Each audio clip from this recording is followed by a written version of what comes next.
Bishops around the country are speaking out against a new federal mandate requiring all employers to offer health coverage that includes sterilization and contraception.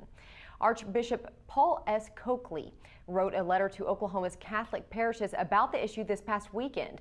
Coakley said the mandate is basically requiring Catholic-affiliated employers to pay for services that go against their beliefs.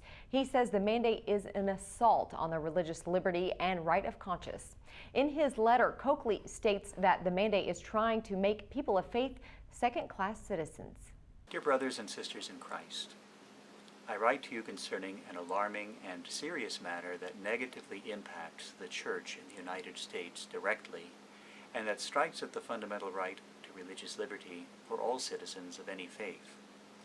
The federal government, which claims to be of, by, and for the people, has just dealt a heavy blow to almost a quarter of those people, the Catholic population, and to the millions more who are served by the Catholic faithful. The U.S. Department of Health and Human Services announced last week that almost all employers, including Catholic employers, will be forced to offer their employees health coverage that includes sterilization, abortion-inducing drugs, and contraception. Almost all health insurers will be forced to include those services in the health policies they write. And almost all individuals will be forced to buy that coverage as part of their policies.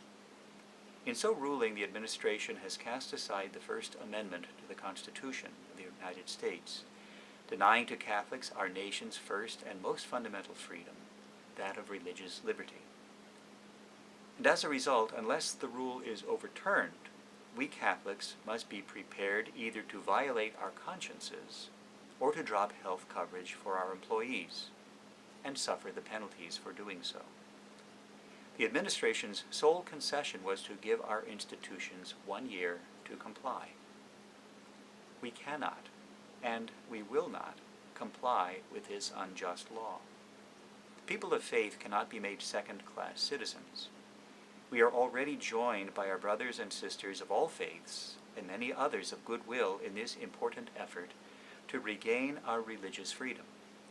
In generations past, the Church has always been able to count on the faithful to stand up and protect her sacred rights and duties. I hope that and trust that she can count on this generation of Catholics to do the same. Our children and grandchildren deserve nothing less.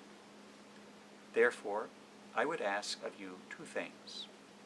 First, as a community of faith, we must commit ourselves to prayer and fasting, that wisdom and justice may prevail, that religious liberty may be restored. Without God, we can do nothing. With God, nothing is impossible. Second, I would also recommend visiting www.usccb.org/conscience to learn more about this severe assault on religious liberty and how to contact Congress in support of legislation that would reverse the administration's decision. This issue is critical and requires an urgent response from all people of faith who believe in religious liberty and conscience rights are worth protecting. With the assurance of my prayers and best wishes, I am sincerely yours in Christ, Most Reverend Paul S. Coakley, Archbishop of Oklahoma City.